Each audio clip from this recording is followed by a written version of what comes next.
The Anti-Terrorism Act is crucial for our security. Indeed, we must apply it with justice. Agreed. What is the purpose of the Anti-Terrorism Act 1997? It was enacted to prevent terrorism in Pakistan. An act becomes terrorism if it creates fear or insecurity in society. Under Section 680A. Section 780A provides punishments for terrorist acts. Anti-terrorism courts are established under Section 1380A. Federal and provincial governments may set up ATCs under Section 1380A. Judges of ATC are appointed under Section 1382.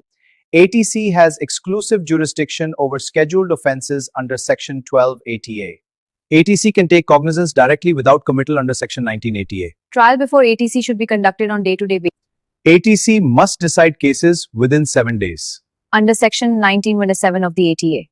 An appeal against an ATC judgment lies to the High Court. This is provided under Section 25 of the Anti-Terrorism Act. Bail in ATA cases is governed by Section 21D8. Bail is restricted if reasonable grounds exist under Section 21D ATA. Court must record reasons while granting bail under Section 21D ATA. Preventive detention is allowed under Section 11E ATA.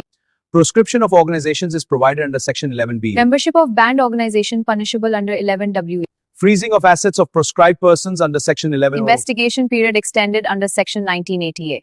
Special prosecutors are appointed under Section 1880A. Protection of witnesses is provided under Section 21K ATA. In-camera trial may be conducted under Section 1480A. ATC may hold trial inside jail under Section 1480A. This confession is recorded as Section 21H of the ATA. And the use of modern devices for evidence is allowed under Section 21L.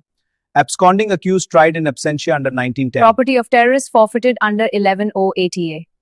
Power to seal premises is provided under 11E ATA. Preventive measures are taken by the government under 11E ATA. Investigation officers must be of specified rank. ATC prefers unless inconsistent with Section 19 of the ATA. Burden of proof remains on prosecution under criminal law principles. ATA aims to ensure speedy trial under Section 1970. The High Court has supervisory jurisdiction over the ATC under Section under Section 11C of the ATA. Indeed. The High Court has supervisory jurisdiction under Section 25 of the ATA. Yes, and review of prescription orders is available under Section 11C. Appeal against prescription lies to High Court Section 11D. Use of firearms in Terrorist Act enhances punishment. Section 780A. Financing terrorism is punishable under Section 11H ATA. Fundraising for terrorism is offence Section 11N. Harboring terrorist is punishable under Section 11J of the Anti-Terrorism Act. Police seek preventive detention with approval under Section 11E. Under the Anti-Terrorism Act, the ATC has broad powers. Yes, and it can award the death penalty. Where provided under Section 7 of the ATA. The object of ATA is to prevent terrorism and ensure speedy justice under its scheme. Thanks to all. Thank you.